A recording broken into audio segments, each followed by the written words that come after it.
اللہ تبارک و تعالیٰ نے قرآن مجید میں اس بات کی صراحت اور وضاحت کر دی ہے کہ تم سب ایک ماں کی اور ایک باپ کی اولاد ہو۔ قبیلے تمہارے تعارف کے لیے بنائے گئے، لیکن جو تم میں زیادہ پرہیزگار ہوگا اس کی اللہ کے ہاں زیادہ عزت ہوگی۔ ان اکرمکم عند اللہ اتقاکم، بے شک جو تم میں زیادہ پرہیزگار ہوگا اللہ کے ہاں اس کی عزت زیادہ ہوگی، اس کا اکرام ہوگا، اس کی توقیر ہوگی۔ یہ قرآن مجید کے الفاظ ہیں، ان کی خوبصورتی دیکھیے گا کہ رب فرماتا ہے جو پرہیزگار ہوگا نا اس کی رب عزت فرمائے گا۔ پھر غور کرنا اس بات پر کہ وہ کتنا عظمت اور رفت والا شخص ہے جس کی اللہ کی نظر میں عزت ہے، جو اللہ کے ہاں قابل اکرام مالک ہے۔ عزت، تعظیم اور توقیر یہ مسلمان کا خوبصورت عمل ہے، ان سے ایک اچھا اور خوبصورت معاشرہ جنم لیتا ہے۔ لیکن اگر بڑوں کو تکلیف دی جائے، بزرگوں کی بے ادبی کی جائے، معاشرے میں بگاڑ بھی پیدا ہوتا ہے اور بدصورتی بھی پیدا ہوتی ہے، بدصورتی پیدا ہوتی ہے، بدبو پھیلتی ہے۔ اس سے معاشرے کا حسن مان پڑتا ہے۔ بڑوں کو تکلیف نہ دے، آزمائش میں مبتلا ہے۔ جس کو اللہ تبارک و تعالیٰ نے ہم سے بڑا کیا ہے، علم میں کیا ہو، عمل میں کیا ہو، تقوی میں کیا ہو، یا ویسے ہی دین کے اندر اس کی داڑھی سفید ہو گئی، اس شخص کا اکرام کرے، اس کو عزت دے، اس کے ساتھ ادب والا معاملہ کرے۔ یہ چیز سنوارتی ہے مسلمانوں کو۔ آج کل بے ادبی عام ہو گئی۔ معاشرے میں زیادہ پاورفل وہ لوگ ہیں جن کی زبانیں زیادہ لمبی ہیں، جو عزتیں زیادہ اتارتے ہیں، لوگ ان سے زیادہ ڈرتے ہیں۔ اپنے آپ کو ان لوگوں نے بڑا پاورفل سمجھنا شروع کر دیا۔ بلکہ بدتمیزوں کی ایک اچھی ٹیم تیار کر لی جائے تو انسان بہت بڑا اونچا عہدہ بھی حاصل کر سکتا ہے۔ معاذ اللہ تعالیٰ، یہ رواج اچھا نہیں ہے، یہ انداز درست نہیں ہے، یہ طریقہ کار، یہ خوبصورت لوگوں کا طریقہ نہیں ہے، حسین معاشروں کا یہ انداز نہیں ہے۔ یعنی قومی سطح کے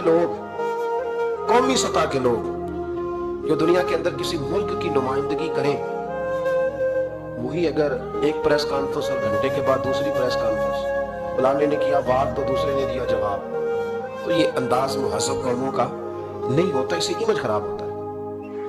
یہی انداز اب ہمارے گھروں میں چلتا ہے۔ کسی کی ایک بات پر جب تک سامنے والا 11 باتیں نہیں کرتا اتنی دیر تک اس کی روح کو، اس کے دل کو تسلی نہیں ہوتی۔ یہ چیزیں عروج پکڑتی جا رہی ہیں۔ بزرگ تکلیف میں ہیں، بڑے درد میں ہیں۔ میں نے پہلے بھی ایک دفعہ عرض کیا تھا، ایک بزرگ مجھ سے کہنے لگے کیا دعا کرے میرے بیٹوں کو اللہ نرمی عطا کر دے، وہ بولتے نہیں ٹھیک، ان کا لب و لہجہ صحیح نہیں ہے۔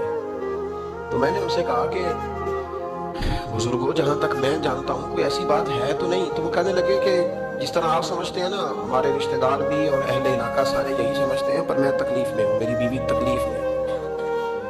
میں نے کہا کہ پھر آپ یہ اتنی زیادہ پردہ پوشی کس بات کی؟ تو وہ کہنے لگے کہ ڈرتا ہوں، اگر لوگوں کے سامنے ہم بات کرتے ہیں تو لوگ کہتے ہیں کہ تم نے تربیت نہیں صحیح کی، اگر میں بات کرتا ہوں تو لوگ مجھ پہ شک کرتے ہیں، کہتے ہیں تو نے رزق نہیں صحیح کھلایا، تو میں درد میں رہتا ہوں، کپڑا اٹھاؤں گا تو میرا اپنا بدن برہنہ ہو جائے۔ یار وہ کتنی تکلیف میں ہے باپ جو اپنے سگے بیٹے سے بات نہیں کرتا کہ پتہ نہیں کہاں سے بولے گا، کیا جواب دے گا میری بات کا، یعنی ڈرتا ہے، اس سے منگوا رہتا ہے۔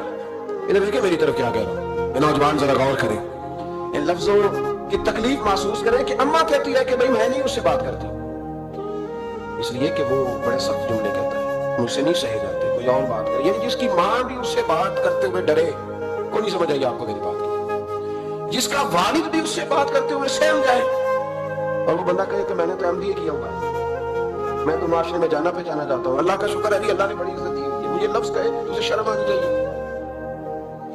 جس کے استاد بھی اسے کام بتاتے ہوئے ڈرے کہ بدتمیز ہے، نہیں کرے گا کہ نہیں۔ اگلے لفظ اسے بھی خطرناک ہے جس کا مرشد بے جھجک جسے کام ہی نہ بتا سکے اور جس کو کام کہنا ہی چھوڑ دے، جس کے حوالے سے لوگ خاموش ہو جائیں کہ بس کیا ضرورت ہے، جب اس پہ بات بوجھ بنے گی تو اس شخص کو پھر سوچنا چاہیے نا کہ وہ زندگی کس لیے گزار رہا ہے، اس کا پھر انداز کیا ہے۔ بزرگ جن کی وجہ سے تکلیف میں ہو، آزمائش میں ہو، درد میں ہو، اور یار جو آدمی نیک ہو رب فرماتے ہیں اس کا تو میں حیا کرتا ہوں، اللہ کہتا ہے اس کی تو میں قدر کرتا ہوں، میں اس کی. دیکھیں نا میرے نبی کریم صلی اللہ علیہ وسلم نے فرمایا جب سفید داڑھی والا شخص قبر میں جاتا ہے، یہ ترمذی کی حدیث ہے، تو رب کریم فرماتے ہیں فرشتوں اسے عذاب نہ دینا، مجھے حیا. یہ سفید بال لے کے آ گیا. تو جس کی اللہ حیا کرے اس کی میں نہ کروں، اس کی نوجوان نہ کرے، اس کا سیاح جس کی اللہ حیا کرے اس کی ہم حیا ہی نہ کریں. ہمارا لب و لہجہ خطرناک اور خوفناک حد تک چلا جائے، ہمیں ڈھب اور سلیقہ ہی نہ ہو. ہم کہیں او گرم خون ہے جی ذرا احتیاط سے بات کرنا، کیا مانا ہوگا اس بات؟ گرم خون اور ہوتا ہے اور بے ادبی والا خون اور ہوتا ہے، دونوں میں فرق ہوتا ہے. اس کو سمجھنا چاہیے. باپ کے سامنے بھی اب یہ اس کا ابا بھی سوچ کے بات کرے، اس کے ساتھ اماں بھی سوچ کے بات کرے، اس کا استاد بھی سوچ کے بات کرے گا. اسلام ادب والا دین ہے، احترام والا دین ہے. یہ آداب سکھاتا ہے. یہ کہتا ہے کہ تو ادب میں رہے گا تو بڑا پیارا لگے گا، تو حسین و جمیل رہے گا. نبی پاک صلی اللہ علیہ وسلم نے اس بات سے منع کیا کہ خود نہ چاہت پیدا کرو کہ لوگ میرے لیے اٹھ کے کھڑے ہوں، چاہت نہ پیدا کرو. فرمایا جس کی یہ چاہت بن جائے کہ لوگ میرے لیے اٹھیں میرا استقبال کریں وہ تو جہنمی ہے. چاہت نہ پیدا کرو. یہ اس کو کہا جو بڑا ہے، یہ اس کا سٹیٹس ہے. کئی دفعہ بڑوں کا بھی خیال ہوتا ہے نا کہ اب فلانے نے مجھے جگہ ہی نہیں دی، تو وہ نہ یہ ماحول بنائے. میری بات کی سمجھ آ رہی ہے آپ حضرات؟ وہ نہ یہ ذوق پیدا کرے کہ میرے لیے جو ہے وہ ہمیشہ اعزاز میں لوگ رہیں.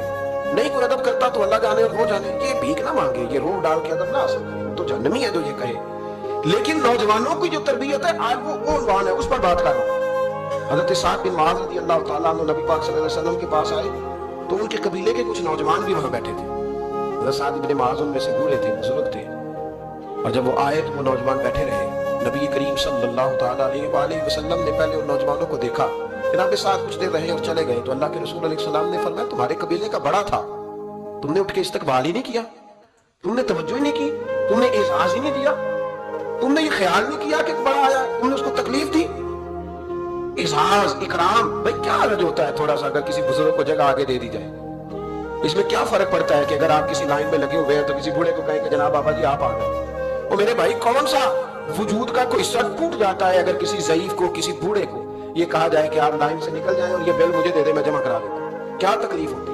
ہمارے ہاں تو بوڑھوں کی چار پنجہ گھر میں علیحدہ رہتی ہیں، الگ رہتی ہیں. بیٹا اے سی والے کمرے سے نکلتا ہے اور وضاحت دیتا ہے ہر آنے جانے والوں کو کہ ابا جی کی ہڈیاں درد کرتی ہیں لہٰذا وہ اے سی والے کمرے میں رہنا پسند نہیں کرتا. میں تو کہتا ہوں کہ یہ وضاحت آپ کو کیوں دینی پڑی؟ یہ بات تو ابا جی کو کرنی چاہیے. یہ وضاحت جو آپ نے دی ہے یہ تو ابا جی کو دینے والی وضاحت تھی، آپ نے کیوں دی؟ ابا جی کے لیے اس طرح کا کمرہ ہے گھر میں جس طرح کا سٹور ہوتا ہے نا پرانے کپڑے رکھنے والا، وہ کمرہ ہے. حدیث سنانے لگا ہوں، اللہ کرے آپ کو یاد رہے، اللہ کرے آپ کو یاد رہے. مشکات کی حدیث ہے، بڑے خوبصورت لفظ ہیں. میرے نبی کریم علیہ الصلوۃ والسلام نے فرمایا رب جو تمہیں روزی دیتا ہے نا یہ تمہارے ضعیفوں کی برکت سے دیتا ہے. وہ جو 90 سال کی اماں گھر میں ضعیف پڑی ہے نا اسے سکرائب کا مال نہ سمجھنا. تیرے اوپر جو خدا کا کرم بس برس رہا ہے تو اس بوڑھی کی وجہ سے برس رہا ہے، اس بوڑھی کی وجہ سے برس رہا ہے. اور نبی کریم علیہ الصلوۃ والسلام نے ارشاد فرمایا سن اور یاد رکھ، فرمایا رب تم سے ناراض ہوتا ہے، وہ بارشیں روکنا چاہتا ہے، تمہیں قحط میں مبتلا کرنا چاہتا ہے، لیکن تمہارے ضعیفوں کے سبب تمہیں بارشیں عطا کر دیتا ہے، تمہارے کمزوروں کے. اس کمزور سے کوئی بیمار بھی مراد لیا جا سکتا ہے، عورت اور بچی بھی مراد لی جا سکتی ہے، بوڑھے لوگ بھی مراد لی ہیں شارحین حدیث. ان کے سبب سے اللہ تم پر بارشیں برساتا ہے. تو جو تیرے لیے ذریعہ بخشش ہے، جو تیرے گھر میں رزق آنے کا سبب ہے، ان کی باتیں تو لگتی ہیں بری، ان کو تو حکا دے کونے میں بٹھا دیا. اور اگر کبھی دل کرے تو تعارف کراتے ہیں آنے والے مہمانوں سے کہ ابا جی اس سے زیادہ کوئی ان کا گھر میں کردار نظر نہیں آتا. یہ ظلم ہے، یہ زیادتی ہے. بوڑھوں کا اکرام کرنا، ان کو پیار دینا، ان کو اعزاز دینا، ان کو ہمیشہ سربراہ بنا کے رکھنا، ان کے ساتھ اس طرح کا رویہ رکھنا کہ جیسے کسی بڑے شان والے آدمی. میں اکثر یہ رونا روتا ہوں، میں کہتا ہوں کہ ابے کی بھی عزت ہو سکتی ہے بشرط یہ ہے کہ ابا امیر ہونا چاہیے. اگر تو ہونا 6-7 مربع زمین کا مالک تو پھر تو پوتے کیا پڑ پوتے بھی پیر دباتے ہیں. لیکن اگر اس بوڑھے بیچارے کو بچوں سے خرچہ لینا پڑے تو پھر اس بیچارے کی کوئی حیثیت ہے؟ ہمارے استاد ایک بات سنایا کرتے تھے، وہ کہتے تھے کہ ایک آدمی نے دعوت پکائی ولیمے کی تو اس نے باہر پہرے دار کھڑے کیے کہ کوئی غریب آدمی نہ اندر آئے، سارے امیر ہی ہیں. اور میرا تجربہ یہ ہے کہ اب غریبوں کو شوق ہو گیا امیروں کو دعوت دینے کا. راز تو نہیں ہو گیا، یہ میں تجربے کی بات کر رہا ہوں. کبھی کسی غریب کے فنکشن میں جانے کا اتفاق ہوتا ہے نا تو مجھے یوں لگتا ہے کہ اس کا دل تھا کہ غریب کوئی بھی نہ آئے. غریب کو دعوت دینا پسند ہے تو امیر تو پہلے نہیں اسے بلاتا، پھر بلائے گا. اس نے